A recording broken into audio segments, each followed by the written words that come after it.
Beauregard apologist and longtime Percy Jackson fan. Mal, you just stole mine. I literally have it written down. Selena Beauregard apologist. This podcast supports women. Oh my god. Yeah, if you don't support Selena Beauregard in 2025, you're doing something wrong. Yes. No, exactly. She's a hero. End of story. Did you say your name? I missed it. No, she didn't. I didn't?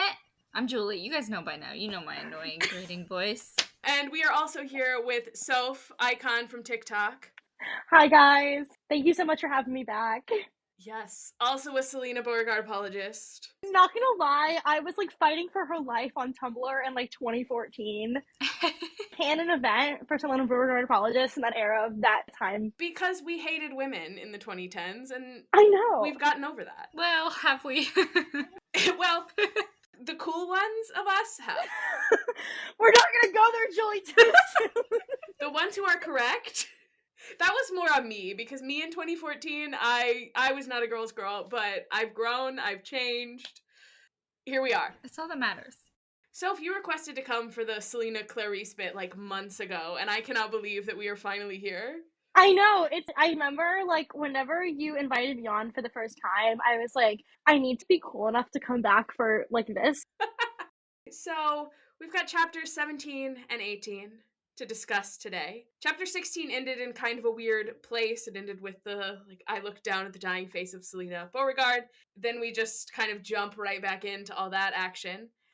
So, you know, if you were unfamiliar, Selena had stolen Clarice's armor, led the Ares cabin into battle with the Draken, and now she's dying. That is unfortunately still true in this chapter.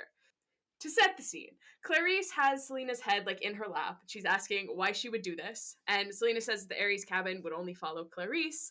She also once again says that it's her fault, and this time she reveals her silver scythe charm bracelet, meaning that she was the spy.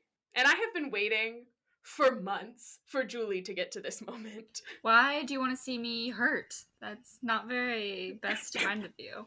Like, you want to see me in pain? Is that what you want? Because that's how it felt when I read this. Yes. I want to see you suffer the way that I have suffered. Do you remember the text I sent to you this morning? Like, after I read it? Yes. Oh, I knew that you had read it because I got a text that just said, bitch, what the fuck? I was in shock. Yeah.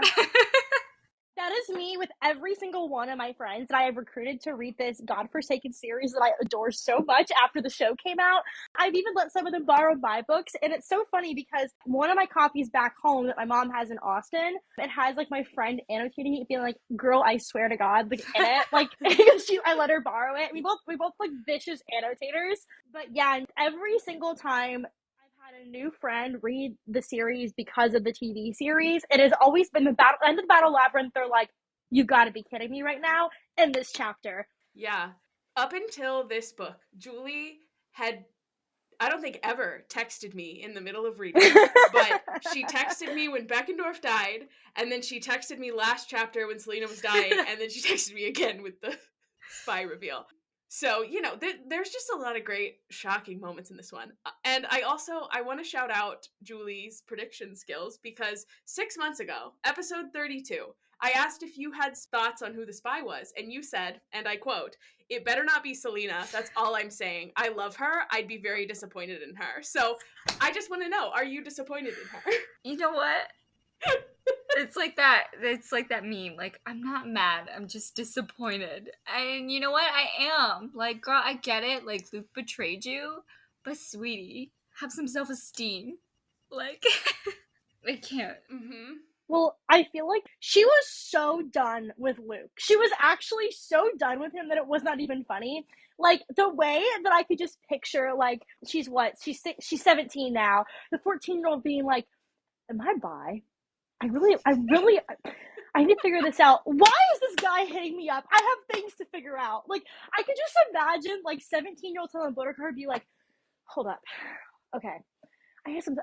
Can he stop texting me? Like, I'm literally picturing the 2025 version of Selena Beauregard, and this is the only way I can actually read this chapter and not be sad is to, like, joke about that. Like, the 17-year-old sapphic realization, like, it's, like, the only thing I can, like, you know, get me through this chapter, because it is so freaking depressing.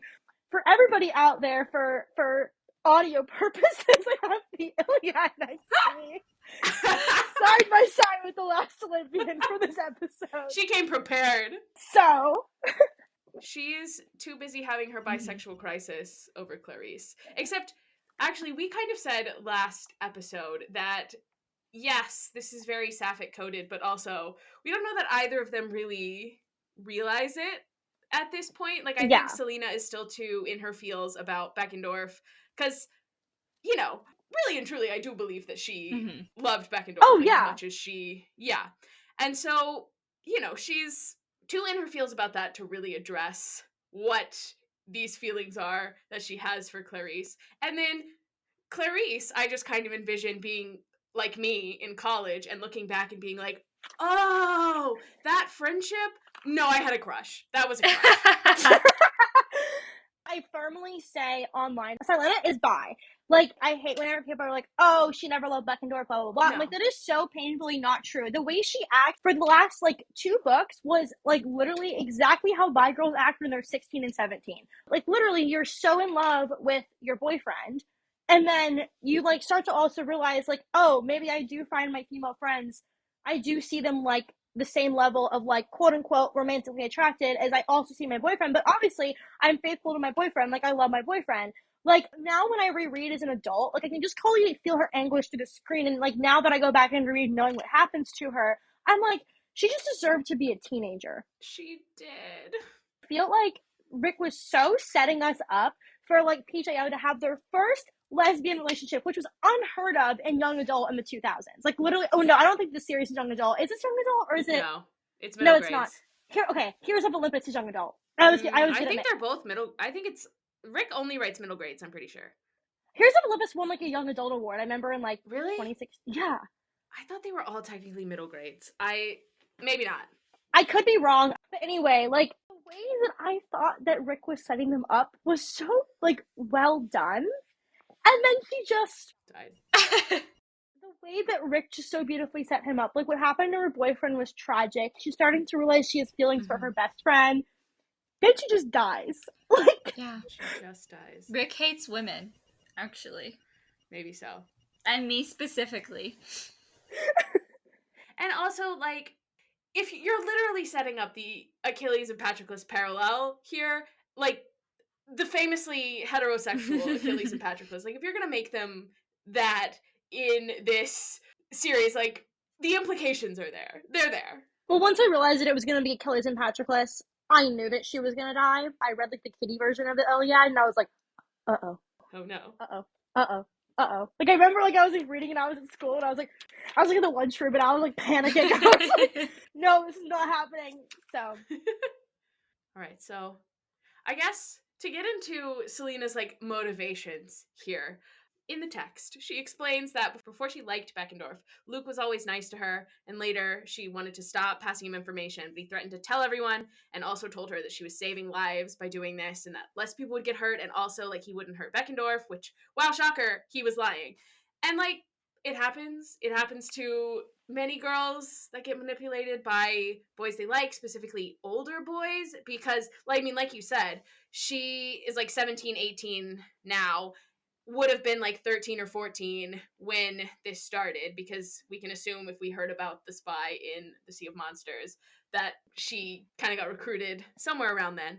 And, like, I just have to say, Luke Castellan, stay away from the underage girls. Literally, one thing that I thought that Rick did so painfully well with this scene, Annabeth realizing that she was never special. That realization that older guy really does not like you that much and has just a weird obsession with you is one of the worst things that you go through whenever you are that age. Whenever Percy says, I met Annabeth's eyes, her face was chalky. For years, I was like, oh, that's about Selena dying. Yes, it was. It was. But it also was that realization, like, I was really never that special. Mm-hmm. Oh, the way that she just, like, didn't even realize the way that Luke was manipulating her until... I don't even know if she realized the way Luke was manipulating her at all, but, like, she didn't realize that it was wrong until she saw it happen to someone else. And that's the part that just kills me. That kills me. The way that not only Luke was doing it to somebody else the exact same way and more intense, but her literal childhood best friend, That is like as low as you possibly can go, and he went there. Zero regrets. Mm-hmm. And whether or not you read this as like Luke having a genuine interest in any of these underage girls, in like a romantic or otherwise sort of way, it is still the literal dictionary definition of grooming. Like, the definition, I looked it up, is the action of attempting to form a relationship with a child or young person with the intention of sexually assaulting them or inducing them to commit an illegal act such as selling drugs or joining a terrorist organization. Is Kronos' army not a terrorist organization? This is literal grooming. I need every single Luke sympathizer on TikTok to watch this episode. I'm literally going to link it to my story. Like, if you sympathize with Luke, please watch this episode of Debbie Gets AP podcast. Thank you very much for coming to my TED Talk. He's a groomer. Somebody get Kendrick Lamar in here. Trying to recording is probably in my there. Yeah. It's just like, Yuck. why? Why, Luke? I mean, I know why, but The thing is that, like, I feel like Luke, for so long, had so many... There were so many things that happened to him that if he wasn't a creep, you'd be like, okay, like maybe we can like figure out why this happened. But like, this is the moment, like watching the interaction between Clarice and Silena. Like, obviously, yes, they were in love, whatever. But this is when Annabeth is like, I hate him. Like, the thing is like her, like, she was obviously still upset later, but it was a different kind of upset. It was more out of frustration versus actual sympathy for him. mm-hmm. You cannot love Annabeth Chase and not hate Luke Castellan. Like, I do not understand the logic behind, like, people that love Annabeth but also sympathize so heavily with Luke. I just don't get it. I'm so sorry. They call me simple-minded. I don't know. And I almost wonder, because we've gotten so much like humanization of Luke and like his motivations and his backstory here in this book.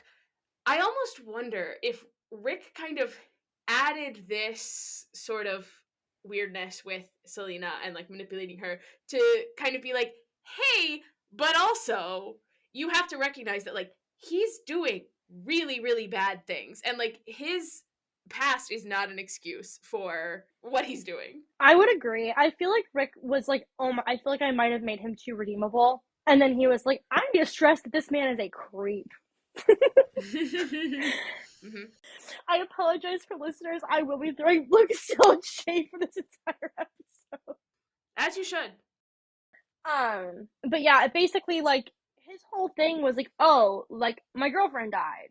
Like, if you read Demigod Diaries, it's very probable they were boyfriend-girlfriend, or at least in a relationship of some sort. There was a partnership there of some sort, yes. Like, if you think about it, like, okay, say it was Percy and Annabeth had died, and then somehow she had literally come back to life. Percy would drop like everything. He'd be like, I want to spend like he'd be like, I'm gonna spend everything. Like literally I'm gonna do everything to be with her. Like, he would not leave her side probably for like months. Like, he would do everything to like be with her. And the way that whenever Thalia came back to life, Luke was like, oh, yeah, all right, cool. So what's next? Like, I do wonder if bringing Thalia back was one of the things that Kronos used to like initially lure Luke in, because I mean obviously there was several years that passed in between kind of Luke falling in with Kronos and Percy showing up to camp, and then kind of the events of Sea of Monsters, which led to Thalia coming back. And so it's just like, at that point, was Luke already too far gone to even appreciate that he like got the thing that he wanted, you know? I don't know. Yeah. Love could not save Luke. That is the point here. Like, love could not save him. It could never save him. He thought that it could, and it could not. And it is sad in a way, but it is like the reality between their two characters. Like, love is everything to Percy. Like, literally, love could save Percy any day. Love from his mom, love from Annabeth, love from his friends even. And it couldn't. It was not even something that would make Luke just even be like, in Titan's Curse, when Annabeth's like, you're literally killing me, and he's like, okay. Based on my understanding of Luke, I feel like his fatal flaw is something along the lines of like his anger or his wrath, and like him not knowing when enough is enough and when the things that he's doing are causing more harm. Whereas like Percy's fatal flaw all has to do with the love that he feels for the people around him. And so just like fundamentally, they are incredibly different. And I think that is the important distinction. But Yeah. Okay. Anyway, so Selena is dying. I laugh when I'm like emotional. So Me too. It's so bad. The series taught it's me to not do that. funny, but like yeah, so Selena like asks them to forgive her and she says, Charlie, see Charlie, and dies. And Clarice holds her and weeps. It literally says that in the book. Like, Clarice cradles her body and is weeping. Like, fellas, is it gay to hold your dead best friend and weep over her and also you're both girls? It's so sapphic. I just. Also, Clarice is like, she was a hero. End of story. That's it. The end. And everyone who was there kind of, agrees with that. I really appreciate the way that Percy opens the next paragraph with, I'd like to say I drove the enemy away from the Empire State Building, but the truth is Clarice did all the work. Like, game recognizes game. And you know what? After she sat out up until this point, like, she needs to pull her weight here. I feel like this shows the development of Percy and Clarice's friendship too, because how positively he talks about her. Like, I mean, it's a huge night and day Mm-hmm. from book one where he's calling her like ugly one and ugly two. Like, it's like literally it just shows Yeah. how their friendship, even though it was kind of like very sibling like in terms of like I hate you, and even though they really love each other, like obviously platonically, but like they really care about each other. We've got like a mutual respect happening. So. And sorry, Julie, we've been yapping. Do you have any other thoughts on Selena and this whole situation? Sorry, we just got going. No, you're fine. I don't really have anything else for that part. Just anger and Yes. rage. Resentment toward Rick that will never be resolved. Exactly.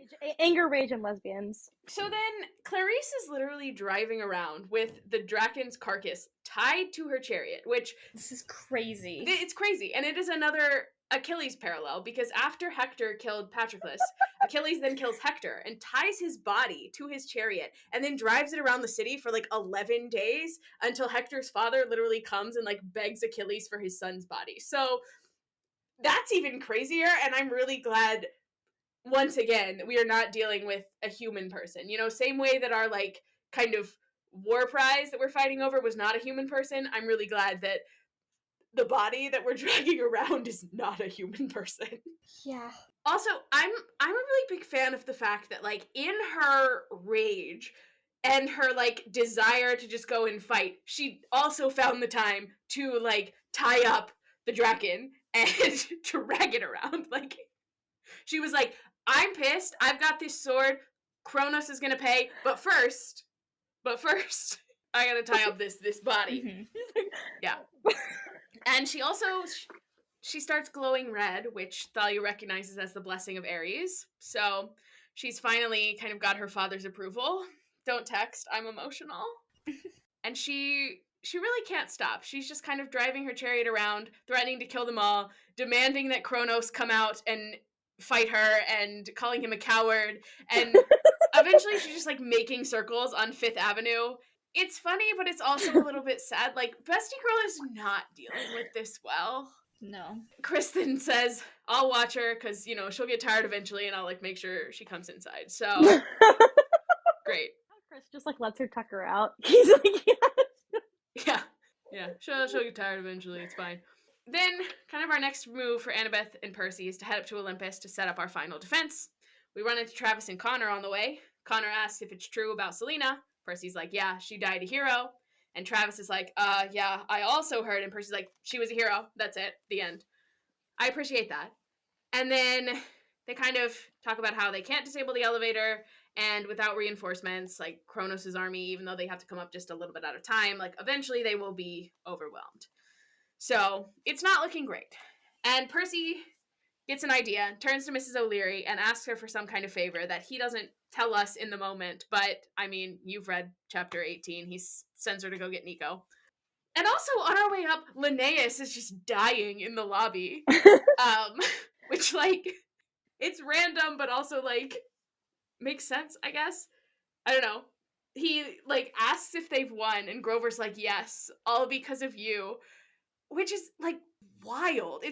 Grover's also so upset about this, despite how terrible this goat has been to him. Empathetic king, Grover, but also sometimes...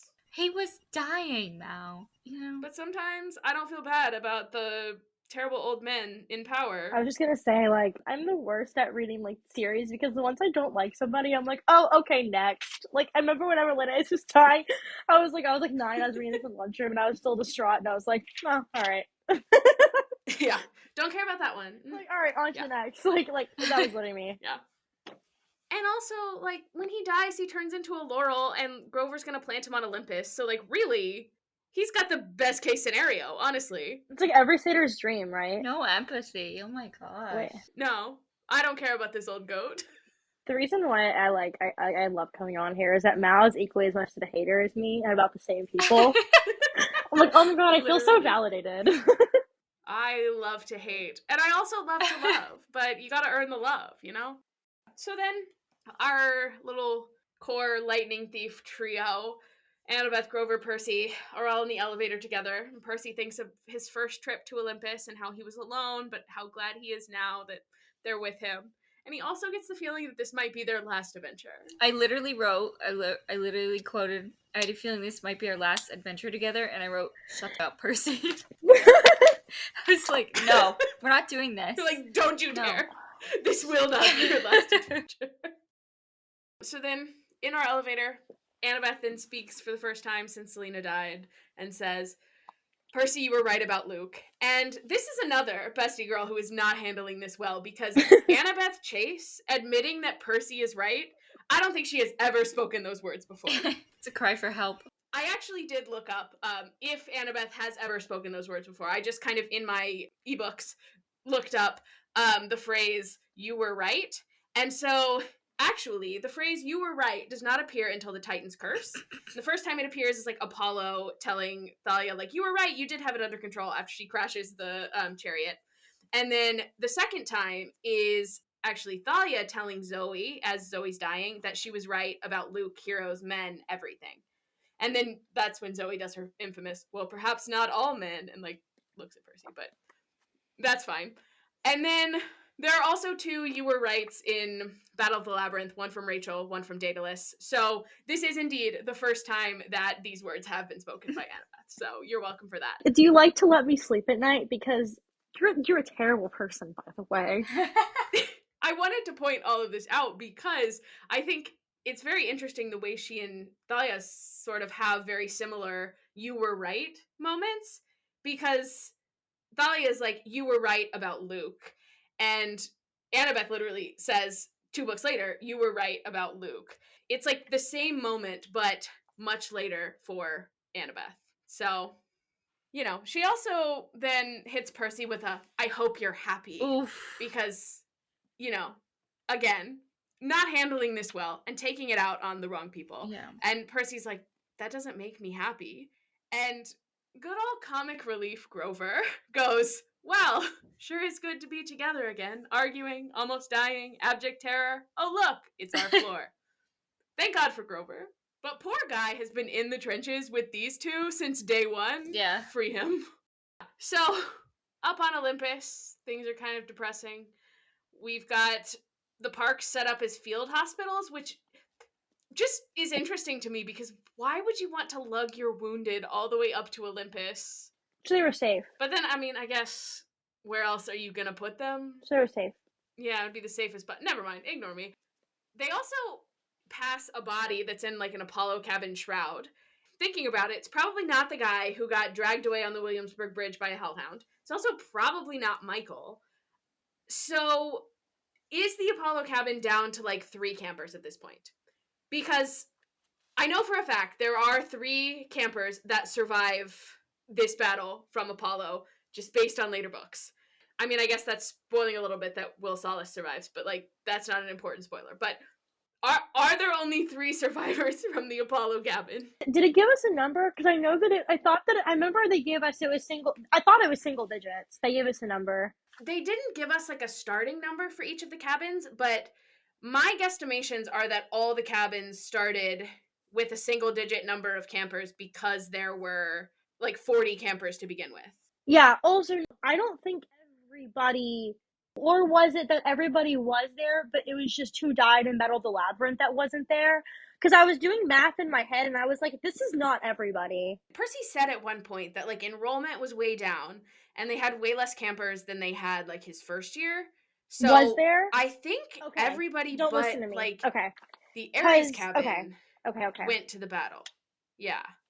I don't know. It's all very unclear because he never gives us like actual numbers because that would be boring to read about and it doesn't actually matter unless you're me who gets hung up on strange little details. But anyway, Percy then tracks down Pollux, Dionysus' son, and tells him that he should stay back and help with the wounded because Mr. D, in his little dream vision, was like, hey, keep my son alive. Then we head to the throne room and we find Rachel there holding Pandora's jar. And Percy says that her eyes are brighter than usual and it makes him think of moldy sandwiches and burnt cookies. So that can't be good.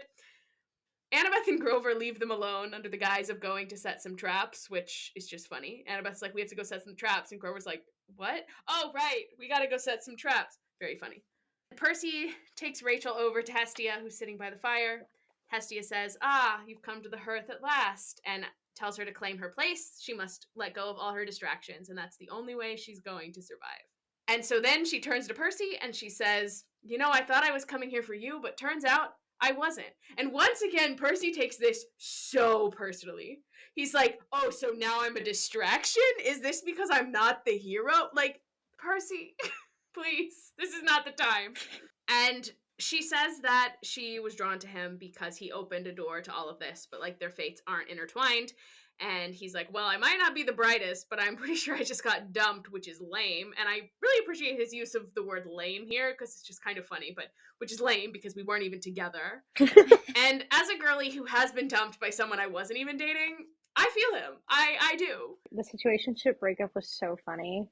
But I also do think that in terms of being the girl that's not chosen, Rachel handled this so well. Like, I think that 16-year-old Annabeth she's funny. She's a bitch, like in the best way possible, in a way that your friend, like your like BFF, is like being a bitch, and you're like, yay, snaps, like the same way. And she had liked him since she was 12, and we all know how it's like at that age. Whenever you're like, oh my god, why is this guy that I like talking to this other girl? Like, obviously, we know teenagers.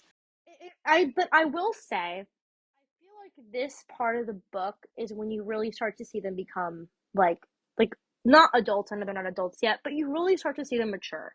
And I thought that the way that Rachel handled this so gracefully after how her and Annabeth were interacting in Battle of the Labyrinth, I feel like you really start setting the stage for them being like, okay, like we are past the age of being like petty with each other. We all care about each other, and we know who we are to each other. And Rachel's like, I know my purpose. I love her. And I think what's so interesting about Rachel and Percy to me is like ultimately how incompatible their goals are. Like she's kind of been using him as her ticket into this kind of mythological world, and he's been using her as his ticket out kind of back into the mortal world. And like ultimately we can't have it both ways. And so it like worked for them for a little bit, but ultimately like this is never going to be anything more than kind of what it is. So we need to kind of end it now. And yeah, I respect Rachel for calling that out. But him taking this kind of quote unquote breakup so personally is just funny because, like you said, the way he's been acting with Annabeth, like, you can't convince me that he even really considers Rachel an actual option here. Like, at this point, and really since the beginning, like, it is Annabeth or bust. It's always going to be Annabeth for him. And, like, I mean, nobody wants to be rejected, whether or not you actually like the person who's rejecting you, but, like, he'll be fine. He'll get over it. I love where, like, Percy and Annabeth are at this point. Like, I know they've gone through so much, but I just really, like, they really start to, like, I feel like it's, like, they start to act, like, very much, like, yes, we are battle partners, but we're also, like, we also love each other. Like, they start to really finally, like, really click. It's clicking. So Hestia tells him that, because, he's all offended. So Hestia tells him, Rachel's told you all that she can right now, and, her moment is coming, but yours is coming sooner. But Julie, any thoughts on Rachel, and that whole vibe. Your bestie, redhead solidarity. Like what I think she's gonna happen? Like what I think she's gonna do? Sure, or just, I don't know. Well, one thing about Percy, real quick, is in this little exchange. I don't know why I just thought of it, but he was kind of reminding me of Finn from Glee. Oh no! Like I was getting that vibe of it from him. Like Rachel, like for the first time, realizes that she might be over him, or like she tries to get over him in like season 2, or like when she's like, I have to focus on my career, and then he gets like really upset about it. I was like, oh my god, like he reminds me of Finn right now. It's crazy. When you said that, the first thing that popped into my head was the scene where Rachel's like, we should get married. And he's like, but I have Jim. Like, I could just see Percy saying that. Anyway, continue. So I'm like confused because it sounds like Rachel's gonna be like the next Oracle based on the whole like Chiron, you have to go talk to her so she knows like what she might be getting into, or like her eyes are glowing. But I'm very confused because of Hades' curse. How can she become the next Oracle unless she dies or goes crazy in like by the end of the book, like Luke's mom? But I don't know. I'm confused on how we skirt the curse. Well, maybe I have to go look back and read exactly what Hades said as the curse and find a loophole in that. But you know me, I don't do that. I don't go back and read things. Maybe there's a loophole. Or perhaps Rachel's gonna go crazy. Who knows? We have that to look forward to. I will defend her either way, as the Oracle or as a crazy person. So real. Because we support women. We support women. Yes. Whether she's the spy or she's crazy with visions. Oh, unless it's Calypso. I hate Calypso. I hate Calypso too, but that's not based on this series. So, but also I blame Rick a little bit with Calypso, because I'm like, she suffers a little bit from being written by a man, I think. But that's besides the point. So, anyway, Hestia then asks Percy if he's prepared for his decision, and all he can think about is how unprepared he is. And he says for the first time he has a real desire to open his jar because hope seems pretty useless to him.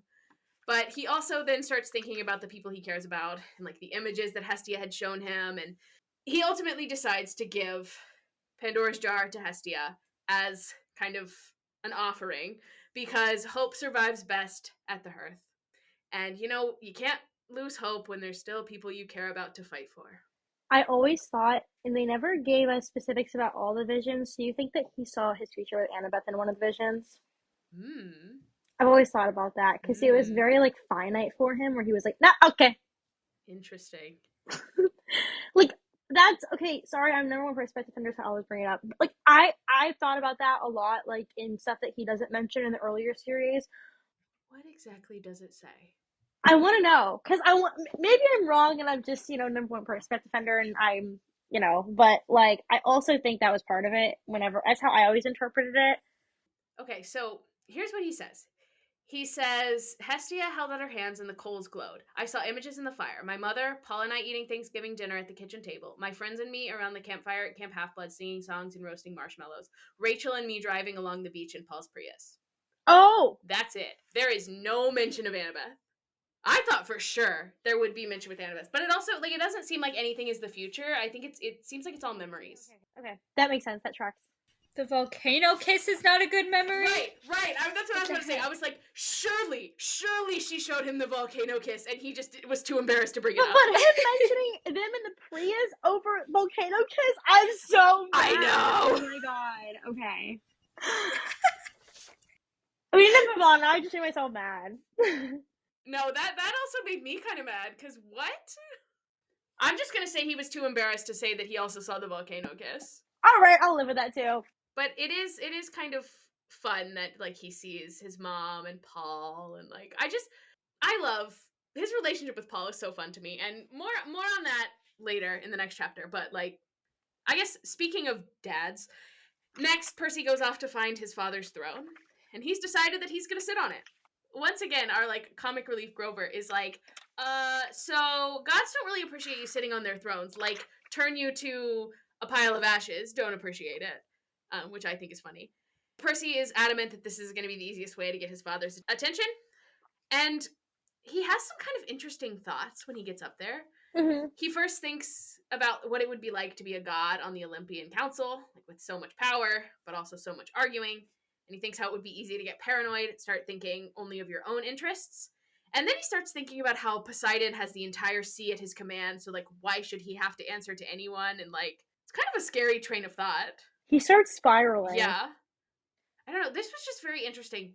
And I don't know that I have like anything particularly great to say about it, but just like Percy is not really a power hungry kind of guy typically, so for him to be like why should I have to answer to anyone, I was like, whoa, this is new and different. But yeah, then he's kind of brought out of his spiral by his father's voice in his mind, like really loud, who dares, and then gets quieter, calms down a little when he realizes it's Percy. And like TLDR, Percy has called, I guess, say called, to convince Poseidon to leave his battle with Oceanus to join the rest of the Olympians against Typhon. And I also love that just like randomly in the middle of this call, like they're having a very serious conversation, and then he's like, so how's Tyson? I love it. And Poseidon's like shocked. Yep. Poseidon's like, peanut butter's a strange battle cry, but don't change the subject. Like, it's funny. Yeah. Actually, this whole thing makes it clear how much of a soft spot he has for Percy, because ultimately, you know, Poseidon agrees and Percy kind of gets down from his throne. And just Poseidon listening to his 15-year-old demigod son in like this is kind of a huge ask of him. And like obviously Percy is correct and this is the correct call and the smartest decision. But I don't know, just to take this advice from Percy feels huge from Poseidon. I don't know, the fact that he would put aside his pride and listen to his 15-year-old son is crazy. Oh my god, I just read Anna thing. If you accept her any longer, you're gonna spontaneously combusted. Like, she's so funny. Like, I love her so much. She's very matter of fact. Last thing in this chapter, Thalia then comes in, lets them know that they need to go downstairs because the enemy is advancing and our good friend Luke Kronos is leading them. Julie, you got anything else on 17? No, I don't think so. I think I covered most of it. Just that we're mad at Rick and we support Ruin. Yeah. Summary for the chapter. Summary for the series, honestly. Great. All right, chapter 18. My parents go commando. So, by the time we get down to the street, the battle seems pretty much lost. Like, the campers are simply overpowered. Also, Clarice is just frozen in a block of ice, so Chris really didn't do a very good job of watching her. Man. That's why she needs a girlfriend. I love Clarice getting frozen. I mean, parallel to the Iliad, like, she would have run herself probably until she died, and if Chris didn't step in. But, like, it's kind of probably how Rick, like, stopped that part of the myth. But this is also, like, such a cartoon thing to happen. Mm-hmm. You know, like, in real life, you get frozen in a block of ice, you're dead. So, for her to just, like, get frozen and, I guess, spoiler, be fine, it's just wild. Like, there are just some things that happen that it's like, okay, this is very realistic. This is a thing that would actually kill someone. And then it's like, this is a thing that doesn't kill someone in a cartoon, and we live in a cartoon now, apparently. Also, Chiron is going kind of head-to-head with Luke Kronos, who tells him to step aside, little son.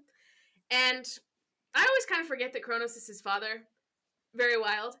And I really love how Percy's like, yeah, it's pretty weird to hear Luke call Chiron his son.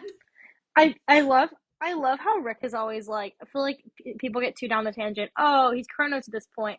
And then Rick's like, by the way, he still looks like Luke. Yeah. Like, well, that's why I had to start calling him Luke Kronos, because then otherwise I forget that it's like, this guy looks like Luke. It is essentially Luke, like, riding into battle. It's so but horrifying. Yeah.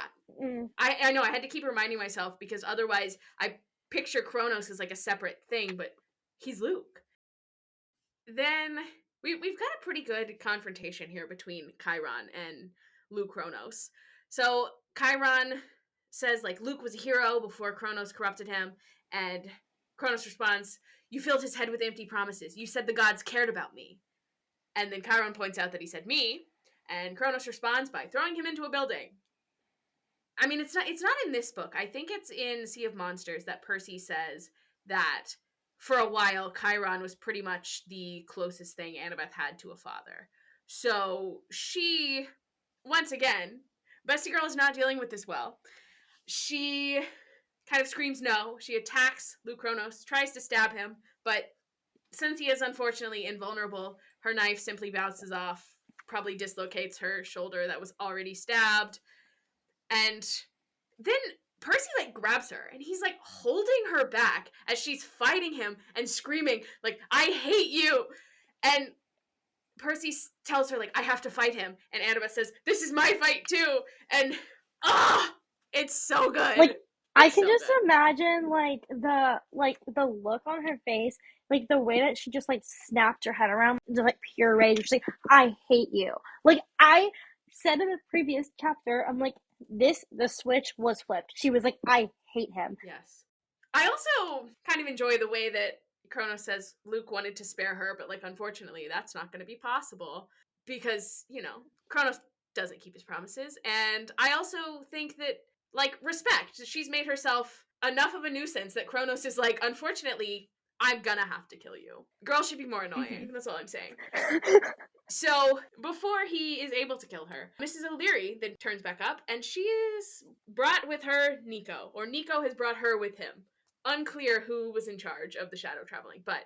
And also, Nico's got a skull-shaped helmet on because he always commits to the undead theme. And then Nico has a bit of a confrontation with Kronos, and the thing that gets me here is that none of the things that Nico says in this conversation are, like, particularly snarky or witty, like, kind of in the way that Percy's are, but they feel annoying. So the convo kind of goes, Kronos starts being like, "Son of Hades, do you love death so much you wish to experience it?" Nico says, "Your death would be great for me." And Kronos says, "I'm immortal, you fool. I've escaped Tartarus. You have no business here and no chance to live." And Nico just goes, "I don't agree." It's not like some mind-blowing, like, snarky comment, but something about that "I don't agree" in response to Kronos being like, "I have escaped Tartarus, like, you don't belong here." Like, if a 12-year-old said that to me, I'd be kind of pissed. Like, if I had this big epic thing about all the things I'd done, and this kid was just like, "I don't agree." Yeah, I'd be annoyed too. I feel like Nico is such an underestimated character. Mm-hmm. Nico is so terrifying, and everyone forgets that because he's, like, so young. I don't even know if I would say that people forget it. It just feels like they are terrified of him in the wrong way. You know? Like, Yeah. they seem to forget that he's really powerful. They're not terrified of him because he's powerful. They're, like, terrified of him because they find him kind of creepy. Yeah. I love Nico's character. Like, he's just so... yeah, I know Percy's fatal flaw is loyalty, but he's just so loyal at this point, where he just feels like, this is my purpose. I don't know. I love Nico's character. He's just like such a complex character. I don't know. There's something about Nico where every line he says when, like, in this book is just chilling. You're like, oh, Yeah. all right. I mean, moving on. Like, literally, like, every single time he talks this book, you're like, damn, that was cold. It's very different than Percy, but it's like, it's equally good. It's just, Like, it's good. look, this little 12-year-old looking up at him, like, that would be great for me. I strive to have that kind of confidence when I was 12. What a guy, Nico D'Angelo. And then the ground rumbles. There's a bunch of the dead that start, like, crawling out of the ground. And then Hades himself comes to join the fight. It's Julie's man. Yes. My boy. It's just, do we have a crush on Hades? Oh, 100%. 100%. She was like, yeah. And it's interesting that this is another godly father who is taking the advice of his kind of annoying teenage demigod son. Because kind of the same way that Percy was able to convince Poseidon to then join the fight with the rest of the Olympians. Like, the last we saw Nico in the dream vision, he was following Hades around, and Hades had his hands over his ears because Nico was being so annoying. But, like, he managed to convince his father, who is literally Hades, to, like, join this fight. And This is a win for annoying people everywhere, just by the way. I feel like the point of this chapter is it's beneficial to be annoying. Exactly. Because Annabeth being annoying enough to like Chronos sees her as a nuisance, and she doesn't even have like powers, and then Nico with his dad being annoying enough to like convince him to join the battle. I don't know. I guess everyone should just be more annoying. Like, Yeah, thesis statements for the episode. People should be more annoying. We support women. oh God, I forgot Demeter's on the next page. My favorite goddess. I just love Demeter. Really big fan of the way that her biggest gripe with Kronos is that like he has no appreciation of agriculture. Great, thank you, Demeter. Thank you for being here. Also, like father, like son, Hades also knows how to dress for the undead theme, so he's in this chariot covered in images of people dying painfully. He's got black armor, a cloak the color of blood, he's got his helm of darkness that is like radiating pure terror. Vibes. Hot. Thank you, Julie. And you know, he also opens with, "Father, you're looking ... young." He's such a diva. He's an icon. I love Hades. And he says that, you know, Nico managed to convince him to prioritize his enemies because if Olympus falls, he'd actually miss fighting with his siblings. I love him. Oh, Hades. And then Kronos is like, I don't have time for this, and immediately cuts off a little circle around the Empire State Building, and he collapses the magic barriers and basically traps himself and kind of his inner circle and Percy and pals in the Empire State Building. And with the kind of collapsing the magic barriers comes the awakening of all the mortals. So now we've got all these mortals in the street. Therefore, out of a blue Prius come Sally and Paul. Because of course. And because Percy is cut off from everything else with Kronos by the Empire State Building, they can't get to Percy, and also Percy can't call out to them because he doesn't want to bring them to Kronos' attention, and it's just like a mess. And I love how Percy refers to them as his parents. He never calls Paul his dad, but he does think of him as a parent, and I love that. Like, Poseidon is his dad, but Paul is his parent. Mm-hmm. And I appreciate that. It's Paul Blowfist, that's my guy. Kronos tells Ethan to come with him, and he tells his giants to deal with Percy and his friends, and Kronos and Ethan simply go inside. And Percy once again takes this very personally. He's like, how dare you ignore me, like I'm not even worth fighting. And then Percy kills a Hyperborean giant, kind of like nothing. Thalia and Grover take care of the other. Annabeth, not doing well. Percy says she's barely able to stand, so not great. Percy also looks out, sees Nico making his way over to Sally and Paul, who are kind of starting to kick ass themselves. Paul grabs a sword, stabs a Dracana, and Sally gets a shotgun from an abandoned police car and shoots a Hyperborean right into Nico's sword. Iconic. Like, it's the taking it from a police car that makes it even cooler. Love. I don't know why, but my first thought when I read this was like what do you have? A gun! No! But, like, that's not how I feel about this at all. I'm like, a gun? Yes! Hell yeah! Good job, Sally! Obsessed with her. And, you know, if things don't go well, she's about to storm up to Olympus herself and take matters into her own hands with her brand new shotgun. Queen. It feels like a very classic line in one of these types of scenes. Percy's like, when did you learn to fire a gun? And she's like, about 2 seconds ago. Like, that just feels classic. And she tells him, like, he needs to go. Nico also says that he should go and says that they'll handle the army, which Nico fighting with Percy's parents is incredibly important to me because in my mind, Sally Jackson adopts Nico and provides him with the family that he's missing. I'm here for it. In my mind, Nico is Sally Jackson's second son because he needs that.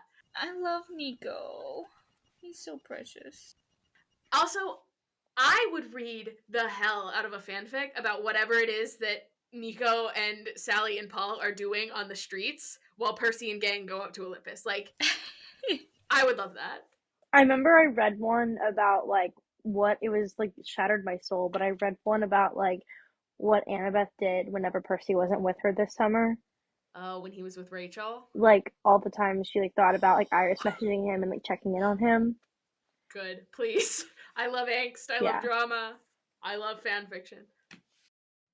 Before we go up to Olympus, Percy remembers that Chiron is still under all the building rubble, and so he sends Mrs. O'Leary to go dig him out, while Annabeth, Thalia, Grover, and Percy race towards the elevators.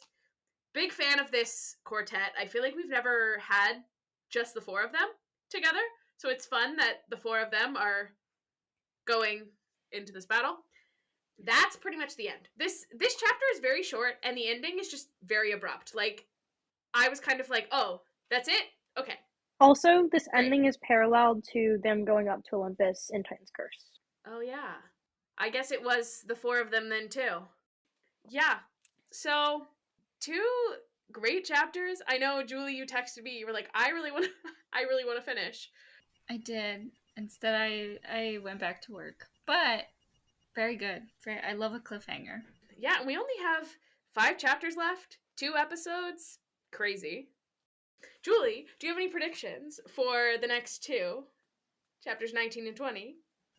They're not very good. I don't know. These chapters titles are not speaking to The me. chapter titles in this book really don't speak to you, and that's not like you specifically, just like anybody. Yeah. They don't want to give you spoilers. So chapter 19, we trashed the Eternal City. The only thing I could think of, well, one, like we're getting the big battle up there, but I kept thinking of that it looks like Roku City. That's all I could think of when I read this title. We're coming for Roku City.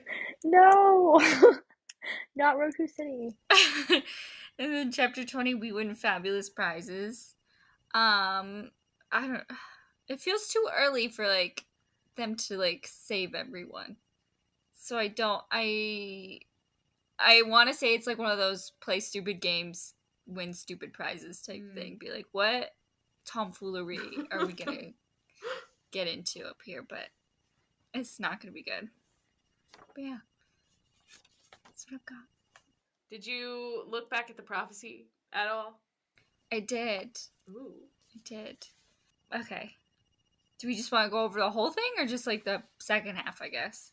You can go over just if you don't have thoughts on the first half, because I don't know, I feel like the first half is a little bit obvious, because it's kind of already happened. Well, Percy's not 16 yet, but like, Yeah.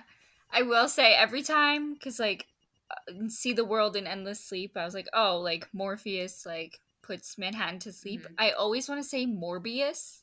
It's Morbin time. And yeah. And I was like, nope, I almost wrote out Morbius and I was like, that's not the guy's name. That's not him. Different guy. Dyslexia is dyslexia. Yeah, it is. But yeah, the hero's soul cursed blade shall reap. So we know Percy's not the hero. And they said Luke. I think the hero refers to Luke here before he turns evil. He was supposed to be a hero. And I want Annabeth to kill him. Like, really bad. Like, I think that would be kind of traumatic for her, and I don't want her to go through that, but I kind of also want her to go through that because I'm would be poetic. This would be good for you. It would be poetic, it'd be cathartic, and I want her to, like, kill him with, like, this scythe or whatever. Like, I want revenge. So that's what I've got for it. I wanna get it back. I can't even say anything because I want sweet revenge. So good. And I have many thoughts on the "a single choice shall end his days" line. So look forward to that, because I am prepared to yap. Not that I'm ever not prepared to yap, but like once we see the conclusion of this prophecy, prepare to be sick of me. That's all. I'm ready. Great. Anything else from either of you? That's all she wrote. Yep, that's all I got. Soph, thanks so much for being here. yeah, I'm excited to listen to y'all's later episodes, and like definitely I forgot how like formidable these chapters are to like their characters later on. definitely this reread makes you want to do a complete reread, which I don't have the mental capacity for right now. Do it. Oh, stop being my demons. But yeah, no. Do you want to plug your TikTok, Sure. other social medias? Yes. Since I last came on, I also just started a broadcast channel. I did in fact think TikTok was gonna go bye-bye, which is why I did. So now if you follow me on Instagram, Soph Gretchen, I have a broadcast channel. It is, I changed the name on it. What do I call it now? Hold on.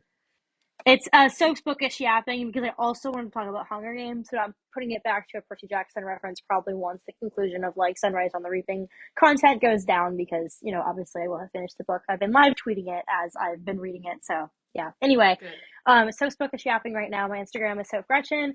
Then, if you don't already follow me on TikTok, it's Sophopia's videos. And I will be also posting more like show content as I get closer to the getting a trailer. I have been living off crumbs, so living off crumbs and drawing parallels based off of any sort of references that we've gotten or any sort of casting announcements that we've gotten. So I promise, as I get more content, I will have more content. Yeah, thank you guys so much for having me again. I really appreciate it. Thanks for coming back. Of course. And you know what? It's always nice when you're here, because I always like link the guest social medias and stuff, and when it's someone who's already been here, I can just like copy and paste. Totally. Yes. Instead of having to like go through and track down the links for all of them. So all right, we'll be back next time with chapters 19 and 20. We're in the end game. It's coming up. Crazy. Catch you both later.